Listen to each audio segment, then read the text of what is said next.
The darkness was not ordinary. It was a thick, black velvet. It swallowed the room whole.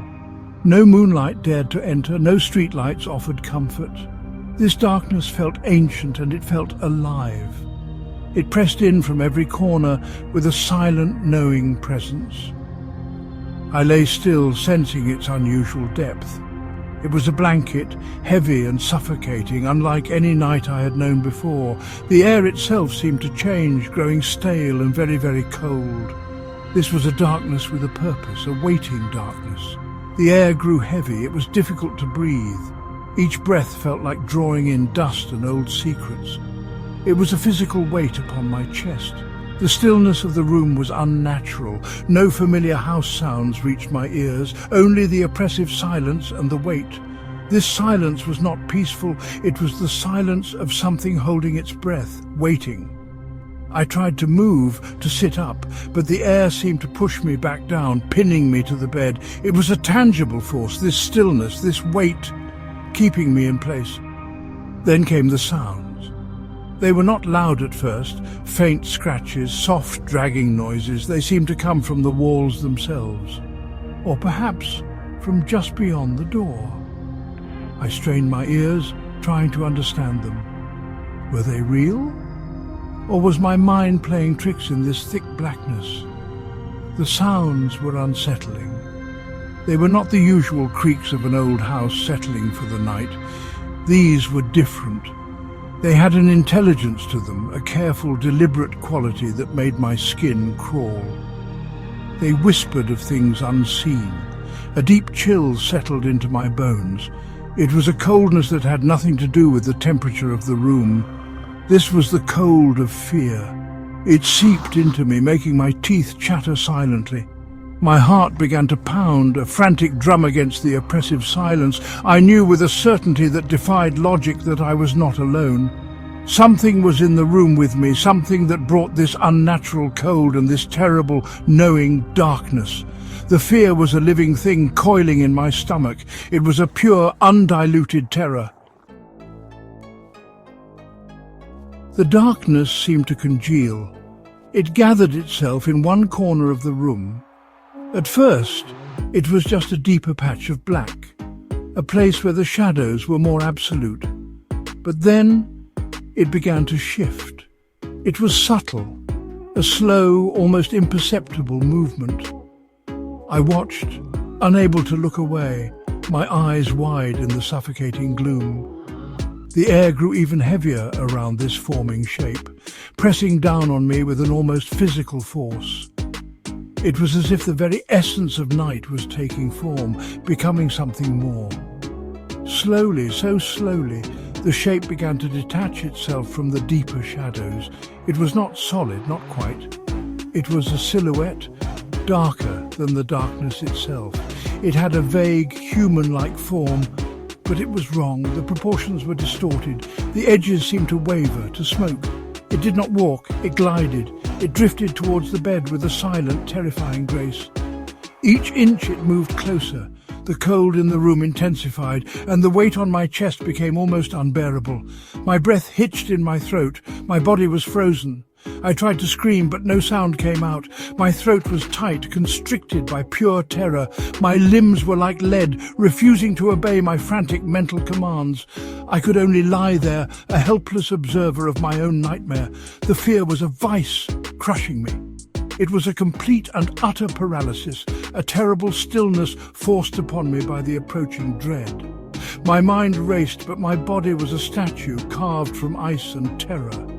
This was a fear beyond any I had ever imagined possible. The sounds grew louder now. The soft scratches became distinct, like claws dragging across wood. The whispers were clearer, though still unintelligible. They seemed to be coming from the shadow itself. Or perhaps they were all around me, the voice of the darkness. They were sibilant, filled with a cold malice. They slithered into my ears, bypassing reason, speaking directly to the primal fear at the core of my being. The sounds and the silence intertwined, creating a symphony of pure horror. The paralysis held me fast. I was a prisoner in my own bed, in my own mind. Every instinct screamed at me to flee, to fight, to do something, anything. But my muscles were locked, unresponsive. It was as if invisible chains bound me, forged from the icy dread that filled the room. I could feel the cold sweat on my skin, a stark contrast to the burning fear within. The shadow was the only thing that moved in this frozen tableau, its slow advance a terrifying countdown. This helplessness was a new kind of horror. The shadow presence was overwhelming. As it drew nearer, it seemed to suck all the warmth, all the life from the air around it. The cold it radiated was no longer just a chill. It was a biting, painful cold that pierced through my skin, deep into my bones. The darkness it emanated was so profound that it felt like a void, a patch of nothingness that threatened to consume everything. I could feel its attention on me, a focused, malevolent awareness that made my soul shrink. It was a presence of pure, unadulterated evil. The unearthly sounds reached a terrible peak. The whispers became a chorus of hushed, menacing voices. They seemed to promise unspeakable things, to murmur secrets of decay and despair. The scratching sounds were louder now, sharper, as if something was trying to claw its way into the world, or perhaps into my very mind. The air vibrated with these noises, a cacophony of terror that battered my senses. There was no escape from the sounds, no escape from the encroaching shadow, no escape from the all-consuming fear that held me captive. I felt utterly trapped. The room was a cage, and the shadow was my jailer. There was no hope of rescue, no glimmer of light to break the oppressive gloom. The world outside this room, the world of sunlight and safety, seemed a distant, impossible dream. Here, there was only the darkness, the cold, the terrifying sounds, and the approaching horror. My mind reeled, unable to process the sheer intensity of the experience. It was a descent into a personal hell, a place where reality had given way to nightmare. Then, a jolt. My body convulsed, a violent spasm that broke the paralysis. I gasped, a ragged, desperate intake of air. My eyes snapped open wider, though what they saw was still the terrifying darkness, the looming shadow. But something had shifted. A crack had appeared in the seamless fabric of the nightmare. For a single, heart-stopping moment, I was unsure if I was waking or falling deeper into the terror. The shadow seemed to pause, as if surprised by my sudden movement, its form wavering slightly. I was awake.